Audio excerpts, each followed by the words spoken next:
Okay. Okay, so it's the 14th of June, and we're interviewing 15th of June. Thank you. Yesterday was Flag Day, so That's maybe right. I'm still I didn't stuck see you on at that the day. Flag Day ceremony. I'm interviewing you now. Oh, Rudy. okay. Okay, so let's start with the question from a reader. What do you believe is the best solution regarding the recent cell tower issue? The cell tower issue.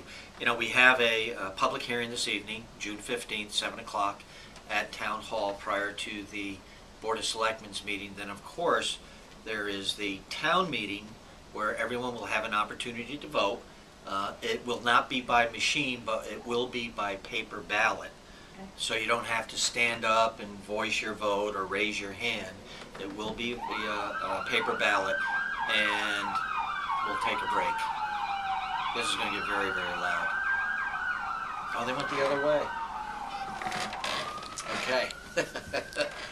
I can't do anything about that. Okay. Okay. All right, I think you would kind of like that. Knowing that you're safe and that there's somebody out there, I kind of like that. Okay. Once in a while, it's not bad. So are you, do you want to elaborate? So anyway, anymore? on June 22nd is the town meeting that we'll be doing, a paper ballot vote. Very important that people come out and vote. There is a neighborhood concern. The neighborhood are very concerned about the property values, the potential devaluation of their properties, the impact that will have. That may or may not happen. There's proof that goes both ways, and it's such a difficult thing to prove in that there are other market considerations that play major roles in the value of a property. Does a cell tower impact it or not? There are some studies that say yes, some studies say absolutely not. But there's nothing we can do about that. We feel that the separating distance from the homes is sufficient to negate that. However, in one study they said if the tower, if the home is located within the fall distance, the fall zone they refer to it as the tower, then yes, there could be an impact on the property value. Well, that certainly makes sense. I wouldn't want to buy a home that a tower could fall, if it, God forbid, ever did. The closest home is about 500 feet.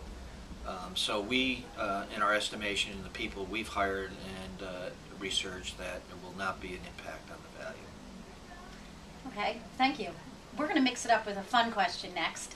We had a reader who commented that you had a great head of hair and wanted to know where you had your, which barber you used. Do you have one barber in particular that you like in town, or? That reader who commented on my great head of hair must have known me about 50 years ago. Okay. And I appreciate that comment. Thank you very much. However, this day I'm not considered to have a great head of hair, although I have a little bit of hair. The barber I use, or the barbers I use, vary. As you can see from my head, it's really not that difficult a job to cut this guy's hair. So I kind of move it around in town. Wherever it's not crowded, I'll walk in and get my hair cut. So many are credited for the... Many are credited for this lovely coif. Great, thank you. The next question. You are planning on seeking a sixth term. Yes. In 2012, if your party agrees to that. Right. And what is the most challenging issue you've faced as first selectman during these past 6 years? Well, actually it's been 12 years. Actually, the past 5 years, but now you're... It's the terms were always 2-year terms. Right, 12, okay. So the first 5 terms were 2-year terms, and then this one is a 4-year term. Wow. So, and the next one will be a 4-year. We changed that in the charter revision 2 years ago. So which I think is, all of us now have 4-year terms. All right, Okay. so the first, I'm going for a 6th. The first 4, I should say, were 2 years, so that gave me 8 years. And then the last one was a 4-year term, so that gave me 4 years, so 8 and 4 is 12. So Okay. I'm now completing my 12th year as first selectman. And it'll be another 4 years if elected again. And I certainly hope that people support me and agree that, you know, I represent the town and the people of the town well. What's interesting in this job is that no matter what decision you're asked to make, just like the one on the cell tower you asked me a few minutes ago, you're going to make someone angry. someone's going to disagree with you, and that's the unfortunate part of it. I mean, you would love to be able to make a decision and you know that 100% of the people agree with you. That's just not the case. And what you do hope to be able to achieve is that whatever you bring forward and whatever you put to the voters, you hope that A, they really come out and vote on it, because it ultimately is the registered voters, the constituents, the residents of this town that have the final say, which is great. It always should be that way. But don't blame me if I bring something forward because you don't like it. There are some things that I believe are not to be left to any one board or commission, that the people in general should have an opportunity to vote on it, and a perfect example is the budget. People get a chance to vote on the budget every year. There are some towns where a city council approves it and that's it. So I like our form of government. I think it works well. Going forward, there are issues. One of the major issues I feel that exist is our town and a master plan for the future. Okay. And you know, although we have a plan of conservation and development that comes out of planning and zoning, and they're required to update every 10 years, it's done and it's great. Have we drilled down into that? Have we looked at, you know, is town hall going to be here for the next 30 years? What about the Board of Education offices? What about all the rest of the offices? Do we need a new firehouse? Do we need a new police station? Both, if you ask the police commission, the answer is absolutely. In fact, there was one brought forward not too long ago that the people rejected. The economy just isn't the right time. Doesn't allow for a new police station right now. But should we be planning for that? Yes. And that's what I see the next 4 years as really being a #1 priority, is to begin looking at our facilities, our infrastructure, and seeing where do we need to address it to be ready for the next 10, 15, 20 years. And the Republicans have not decided on a candidate, but who do you think would be a potential opponent of yours? I don't want to give any ideas. You know, that wouldn't be very smart. I think there are a lot of people who would be great leaders for selectmen. There are great leaders right now that live in our community. They're all focused in different avenues of life, and who knows, maybe in another 4 years, someone might say, I'd like to take a shot at that.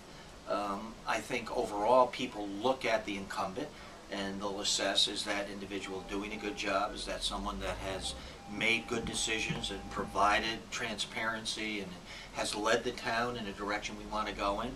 And if that the overall consensus is pretty much yes, then do you send in a new play? It's like in sports. If you have a play going and it's running well for you, do you say, oh, no, we're not going to run that play anymore. Let's get someone different because we need to change. I don't know. So I'd appreciate the support of all the people to give me another 4 years. Thank you. Have you tried the library's new computer system, and what do you think of that? To be honest with you, I have not, but I am aware of it. Chris Nolan, the librarian, was mentioning it in a meeting a couple of months ago, the transfer over, and was very, very excited about it. But I'm sure, I haven't heard anything negative, which is good. Mm-hmm. And usually this office, we will, if anyone is upset with something, whether we have any jurisdiction whatsoever or not, they'll call here and file a complaint and demand that I do something about it. And I haven't heard word one about the computer system at the library, so I'm hoping that people are satisfied with it. They should be, because the kids today, my God, they're light years ahead of me, so this falls right in lockstep with where they're at. And hopefully it becomes more of a user-friendly tool for them, and we'll see more kids at the library. Right.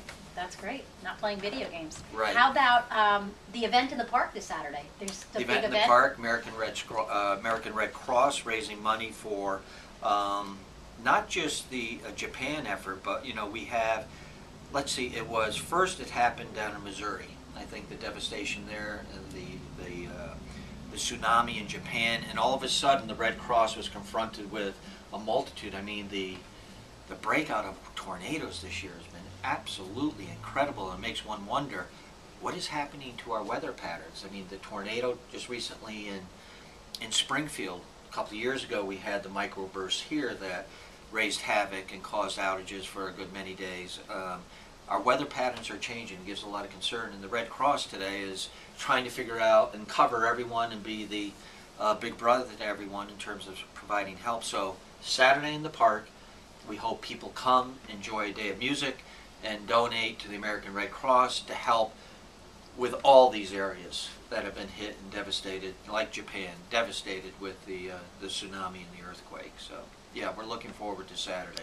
And every week in this town, check the paper, check your site, right? Mhm. It is Hamlet Hub. HamletHub.com, Right. Yes, thank you. right? Yep. Talk of the town. Well, if they're watching it, they're on it. So that's Hamlet good. Hub. Well, Okay. spread the word. Thank you. The next question I have is, how about the summer? What are your plans for the summer? Anything happening in Ridgefield that you are looking forward to attending, or vacation plans? I'm not a very big vacation person. I never have been. I live a very boring life. We'll go to probably Nantucket around Labor Day and spend a week there. Right after Labor Day, most of the vacationers have left. The rates have come down. Nice. The water is still fantastic. The restaurants are superb. But there's no better place to visit than the town of Ridgefield. And do you bring your dog to Nantucket? Bailey, yes, may be joining us this year. Yes, he will. One very important question. We've gotten the hair out of the way. We talked about vacation plans. More serious note, what's happening with the Schlumberger property? Schlumberger property. Good question. Well, we know that it went black about 4 years ago. Schlumberger changed their philosophy about how they wanted to operate in the future and decided to take the people and become a company more closely associated with universities. So they went to Cambridge, Massachusetts. They're at Princeton, New Jersey. And unfortunately, we're sitting with about 130,000 square feet of empty office buildings. Now, our first objective was to work with Schlumberger because they own it, and do as much as we could to invite another corporation in. And it's been difficult, to say the least. We've had many people come in and kick the tires, many people from very conservative to very liberal, looking at what they could do with the buildings, and it's tough because they're very, very, very unique buildings to the type of research that Schlumberger did, which is geological exploration. So right now, Schlumberger has done some homework to look at the possibility of raising the site. We're asking that they save the Philip Johnson building. But at the same time, you know, with the master plan for the future, here's 40 acres in the center of Ridgefield. Are you proactive or are you reactive? Do we wait until it comes back on the market and it's sold to a major developer, where we're looking at a substantial condominium complex? That is one of the concerns of not only the elected officials, but a lot of the employees in town are concerned that what is going on. They're in here, they're looking, what is the demolition process, what do I need to do to get a permit? If they take it down, what's going to happen to it? Is it going to be sold to a major development corporation? That's a big concern, because if that were to happen, you know what Saturday morning is like at Grove Street and Old Quarry and Prospect and East Ridge. To put 400 condominiums there would not be good. So we're working very, very, very hard with them to try and come up with an alternative. We'll see in the very near future what that alternative may be. Thank you very much, Rudy. It was a pleasure speaking with you today. Thank you.